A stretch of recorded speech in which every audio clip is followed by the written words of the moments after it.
किसानों की मांग पर सरकार विचार कर रही है, बल्कि दो मांगों पर सरकार और किसान दोनों सहमत हो चुके हैं।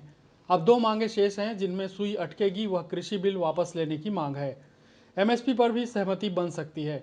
आंदोलन के शुरुआत में कृषि बिल वापस लेने वाली मांग नहीं थी। आंदोलन के कुछ दिनों के बाद इसे जोड़ा गया। यहीं से आंदोलन में शामिल उन तत्वों का प्रभाव पूरी तरह से कायम हो गया जिनका उद्देश्य अराजकता और तोड़फोड़ सहित सरकार का विरोध करना है। आंदोलन की शुरुआत में जो मांगे थी उसे सरकार के मान लेने की संभावना ज्यादा थी। तब सिर्फ आंदोलन में किसान ही थे, लेकिन सरकार ने इसमें देरी की, यह बात सही है।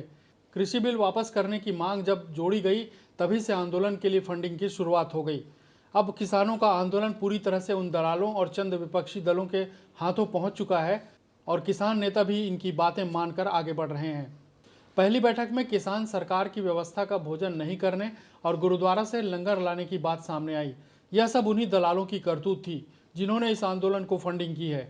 एक तरफ सरकार से मांग की जा रही है तो दूसरी तरफ सरकार के दिए भोजन को ठुकराया जा रहा है। इस पर किसान नेताओं की दलील भी अपने पर मिलीभगत के आरोप से बचने की दी गई। दलालों की सक्रियता आंदोलन की शुरुआत से ही थी। इन्हें इस बात का अंदाजा नहीं था कि सरकार किसानों की बात मान जाएगी या फिर कोई हल निकाल लेगी। पहली बैठक में सरकार ने किसानों की मांगों को जायज बताया था। आंदोलन की शुरुआत में ही सरकार भी समझ नहीं पाई कि यह आंदोलन किसी एजेंडे के तहत किसानों और सरकार विरोधी लोगों के हाथ चला जाएगा। 3 दिसंबर को सरकार और किसान संगठनों की पहली बैठक में सहमति नहीं बनी, लेकिन सहमति बनने की संभावनाएं पुख्ता जरूर हुई थी। सहमति की संभावनाओं की खबर आने के बाद आंदोलन के खत्म हो जाने का डर इसके प्रायोजकों और विपक्षियों को सताने लगा था। यहां से किसानों के आंदोलन में ऐसे तत्वों का प्रवेश शुरू हो गया जो शाहीन बाग जैसे आंदोलन के भागीदार रहे।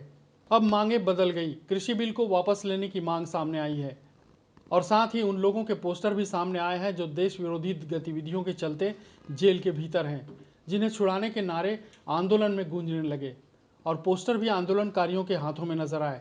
साथ ही खालिस्तान समर्थकों के भी किसानों की सेवा करने की आड़ में स्टॉल नजर आए। इसी दौरान विपक्षी पार्टी कांग्रेस द्वारा आंदोलन को समर्थन देने भोजन के स्टॉल लगाए गए। अब यह आंदोलन पूरी तरह से बदल चुका है। खालिस्तान की एंट्री का मतलब पाकिस्तान के समर्थकों की एंट्री। वामपंथियों की भी एंट्री इस आंदोलन में हो गई।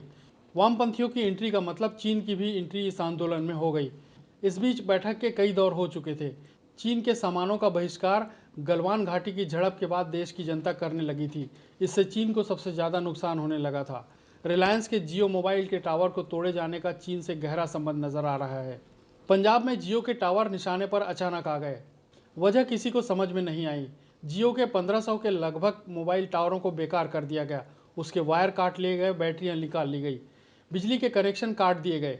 देश के भीतर बैठे देश विरोधी लोगों की इस करतूत में वामपंथी दलों की भागीदारी की संभावनाओं से इनकार नहीं किया जा सकता। इन मोबाइल टावरों के भरोसे ही जियो पंजाब में 5G सेवा शुरू करने वाली थी। टावरों के सामान का उत्पादन चीन में बड़े पैमाने पर होता है। पंजाब में जियो के मोबाइल टावरों और 5G सेवाओं के लिए रिलायंस ने लगभग 20,000 करोड़ रुपए का निवेश किया था। पंजाब में बड़ी संख्या में जियो के मोबाइल कनेक्शन धारक हैं। टावरों को नष्ट करने वालों ने ऑनलाइन पढ़ाई करने वाले स्कूल और कॉलेज के छात्रों के लिए भी परेशानियां खड़ी कर दी। देश के विपक्षी दलों का खुला समर्थन अब इस आंदोलन को मिल रहा है। वामपंथी तो है ही, कांग्रेस भी खुलकर सामने आ गई और बेहद कम समय में 2 करोड़ किसानों के समर्थन के हस्ताक्षर भी करवा लाई, जिस पर सवाल उठ रहे हैं।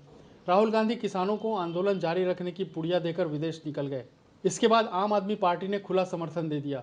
किसानों को कृषि में प्राइवेट इन्वेस्टमेंट पर विपक्षी बरगलाने लगे और कहने लगे कि किसानों की जमीन कारपोरेट हथिया लेंगे, जबकि यह संभव नहीं है। इस पर राहुल गांधी और प्रियंका वाड्रा को लेकर चुटकुले वाले कार्टून भी सोशल मीडिया पर वायरल होने लगे।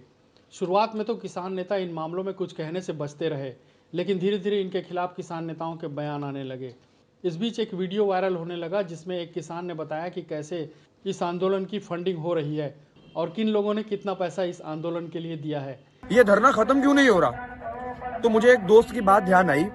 उसने मुझे बताया कि उसके गांव के जो आड़ती हैं, बिचौलिए हैं, उन्होंने 2 लाख रुपए इन कॉमरेड किसान यूनियनों को भेजे हैं। तो 40,000 आड़ती हैं, अगर एक आड़ती है 2 लाख रुपए भेजे तो आपको पता है ये रकम कितनी बन जाती है?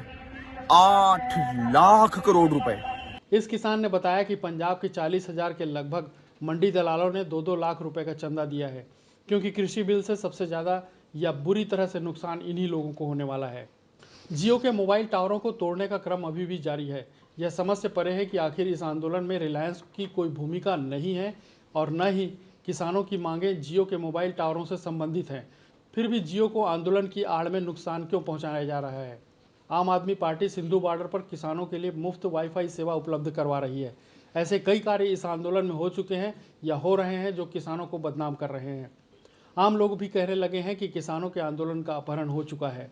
इस पूरे आंदोलन में पंजाब के किसान ज़्यादा नजर आ रहे हैं और कुछ राज्यों के किसान इस आंदोलन में नहीं के बराबर हैं। किसान आंदोलन के खत्म होने की संभावनाएं बनी हुई हैं और 4 में से 2 मांगों पर सहमति बनने के बाद भी बाकी के 2 मांगों पर मामला अटक सकता है। लेकिन किसान यदि थोड़े नरम पड़े तो बाकी दोनों मांगों पर कमेटी बिठाई जा सकती है। यही एक साफ रास्ता दिखाई दे रहा है। अन्यथा आंदोलन के लंबे खींचने की संभावना से इनकार नहीं किया जा सकता।